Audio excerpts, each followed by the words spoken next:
सावन शिवरात्रि के दिन शिवलिंग से यह गुप्त चीज ले आना अपने घर। इतना धन आएगा कि गिनते गिनते थक जाओगे। भगवान भोलेनाथ के आशीर्वाद से अपने जीवन में बहुत उन्नति होगी। नमस्कार दोस्तों, स्वागत है आपका। सनातन धर्म में सावन शिवरात्रि का विशेष महत्व होता है। सावन मास के कृष्ण पक्ष की चतुर्दशी तिथि को सावन शिवरात्रि का पर्व मनाया जाता है। इस बार सावन शिवरात्रि 11 अगस्त मंगलवार 2026 को मनाई जाएगी। हिंदू धर्म में मान्यता है कि इस दिन भगवान भोलेनाथ और माता पार्वती जी विशेष रूप से पृथ्वी पर भ्रमण करते हैं। इस दिन जो भी व्यक्ति भगवान भोलेनाथ की थोड़ी सी पूजा साधना कर ले, उस व्यक्ति के जीवन की हर मनोकामना पूरी हो जाती है, जीवन के हर कष्ट खत्म हो जाते हैं और जीवन में धन की वर्षा होना शुरू हो जाती है। भक्तों, सबसे पहले तिथि और मुहूर्त जान लेते हैं। चतुर्दशी तिथि 11 अगस्त 2026 को प्रातः 4:54 पर आरंभ होगी और यह तिथि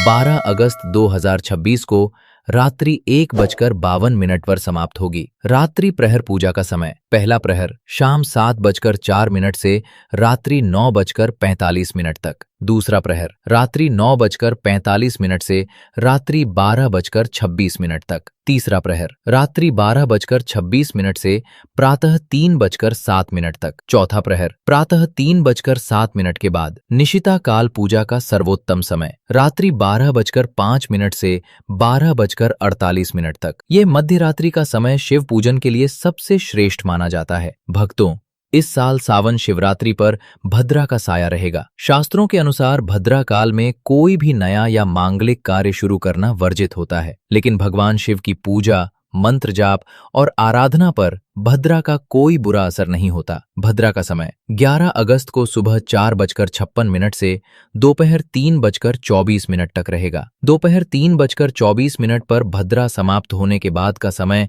मुख्य पूजा, बड़े संकल्प और जलाभिषेक के लिए सर्वोत्तम रहेगा। भक्तों, 11 अगस्त को इन विशेष शुभ मुहूर्तों में शिवलिंग पर जल अर्पित कर सकते हैं। ब्रह्म मुहूर्त प्रातः 5:23 से सुबह 6 बजे तक। अभिजीत मुहूर्त दोपहर 12:06 से दोपहर 12:58 तक। गोधूली मुहूर्त रात 9:13 से रात 9:32 तक। निशिता काल रात 12:05 से 12:48 तक। यह सर्वश्रेष्ठ समय है। भक्तों, सावन शिवरात्रि का दिन उन सभी शिव भक्तों अर्थात कांवड़ियों के लिए सबसे बड़ा दिन होता है जो गंगा जी या पवित्र नदियों से पैदल जल लेकर आते हैं। 11 अगस्त को ही कांवड़ यात्रा का समापन होगा और देश भर के प्रमुख शिवालयों जैसे काशी विश्वनाथ, सुल्तानगंज से देवघर, हरिद्वार से पूरा महादेव में पवित्र गंगा जल से भगवान भोलेनाथ का महाजलाभिषेक किया जाएगा। देवों के देव भगवान भोलेनाथ अगर किसी भी व्यक्ति को आशीर्वाद दे दें तो उस व्यक्ति का साक्षात काल भी आकर कुछ नहीं बिगाड़ पाता। इसलिए आज इस वीडियो में बताऊंगा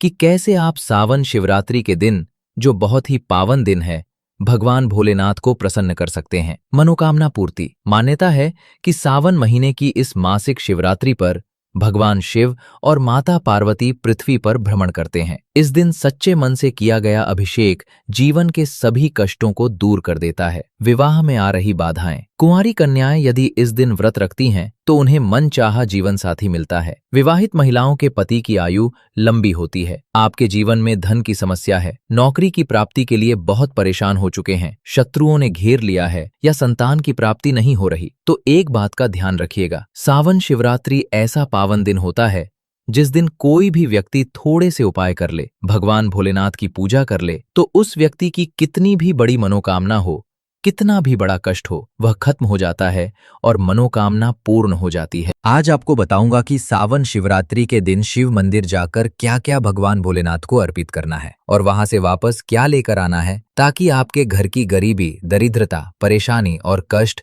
हमेशा के लिए खत्म हो जाए। ध्यान रखिएगा, ये सारे उपाय मंदिर में करने के हैं। मंदिर का शिवलिंग और घर का शिवलिंग, इनमें बहुत ज्यादा फर्क होता है। मंदिर के शिवलिंग की ऊर्जा आपके घर के शिवलिंग से करोड़ों गुना ज्यादा होती है। इसमें ऐसी सकारात्मक ऊर्जा होती है कि जिसके सामने अगर आप थोड़ी सी पूजा करते हैं तो तुरंत उसका फल आपको मिलता है। 11 अगस्त सावन शिवरात्रि के दिन आपको यह सामग्री मंदिर ले जानी है। पहली चीज, जल। घर से जल ले जाएं, उसमें 2-4 बूंद गंगा जल जरूर मिला लें, क्योंकि गंगा जल मिलाए बिना पूजा संपन्न नहीं मानी जाती। दूसरी चीज, 3 पत्तों वाला बेलपत्र। बेलपत्र बहुत ही शुभ होता है। एक तरफ 1000 कन्याओं को भोजन खिलाना और दूसरी तरफ भगवान भोलेनाथ को बेलपत्र चढ़ाना दोनों बराबर माने जाते हैं। तीसरी चीज, सफेद पुष्प। सफेद फूल भगवान भोलेनाथ को विशेष प्रिय हैं। चौथी चीज, सफेद चंदन। सावन शिवरात्रि के दिन सफेद चंदन ले जाना अनिवार्य होता है। पांचवी चीज, कच्चा दूध। भगवान भोलेनाथ को अगर दूध अर्पित करना है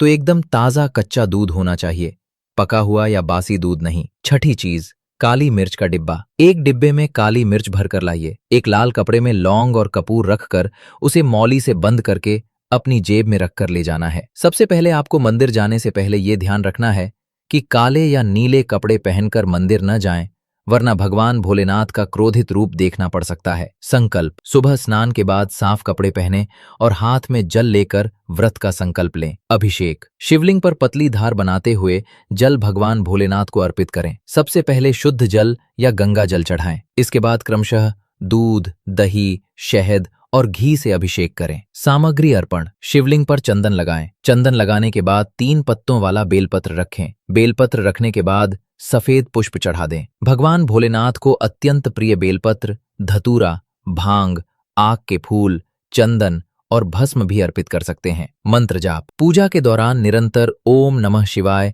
या महामृत्युंजय मंत्र का जाप करते रहें। शिवलिंग के सामने खड़े होकर 108 बार ओम नमः शिवाय का जाप करें। आप 1008 बार भी कर सकते हैं। अब सबसे महत्वपूर्ण उपाय ध्यान से सुनिए। जो काली मिर्च का डिब्बा आप ले गए हैं उसे शिवलिंग पर जहां से जलहरी गिरती है, अर्थात जहां से शिवलिंग का पानी नीचे गिर रहा है, उसी स्थान पर स्पर्श कराएं और अपनी जेब में वापस रख लें। जो लाल पोटली लौंग और कपूर की ले गए हैं उसे भी उसी जलहरी के स्थान पर स्पर्श कराएं और वापस रख लें। अब जिस लोटे में आप पानी या दूध ले गए थे उसे शिवलिंग से गिरते हुए जल के नीचे रखें और थोड़ा सा वह पवित्र जल अपने लोटे में ले लें। याद रखिएगा, जो पानी आप घर से भरकर लाए थे वह पूरा भगवान भोलेनाथ को अर्पित कर देना है। जो शिवलिंग से गिरता हुआ जल है उसकी बस थोड़ी सी बूंदें अपने लोटे में लेनी है। चिंता ना करें, भले ही और लोग भी उस शिवलिंग पर जल चढ़ा रहे हों, क्योंकि भगवान भोलेनाथ के शिवलिंग पर जब भी पानी चढ़ाया जाता है वह अमृत बन जाता है। कहा जाता है कि कई देवी देवता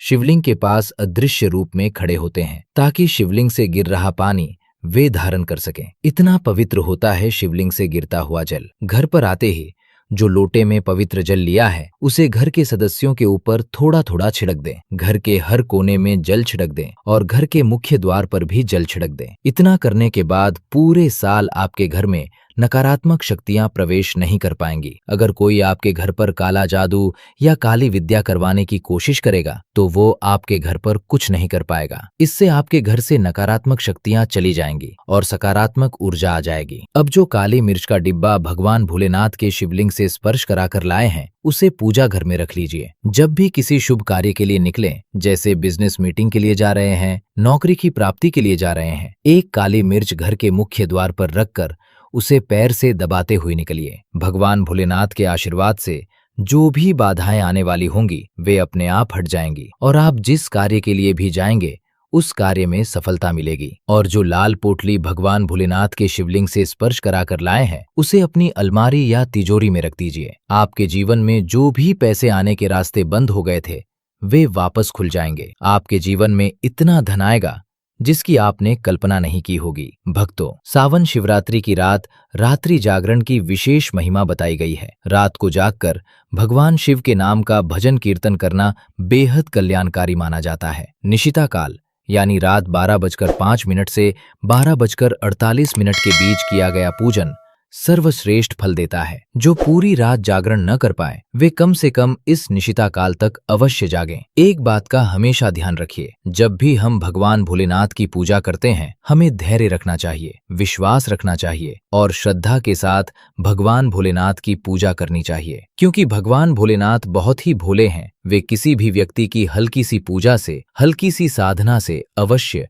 और तुरंत प्रसन्न हो जाते हैं। तो दोस्तों, 11 अगस्त सावन शिवरात्रि के दिन यह उपाय जरूर करिएगा। भगवान भोलेनाथ की कृपा से आपकी हर मनोकामना भी पूरी होगी और आपके जीवन की सारी परेशानियां भी चली जाएंगी। वीडियो लाइक करना मत भूलिएगा। कमेंट बॉक्स में ओम नमः शिवाय हर हर महादेव लिखना मत भूलें और चैनल को सब्सक्राइब जरूर कर लीजिए। हर हर महादेव।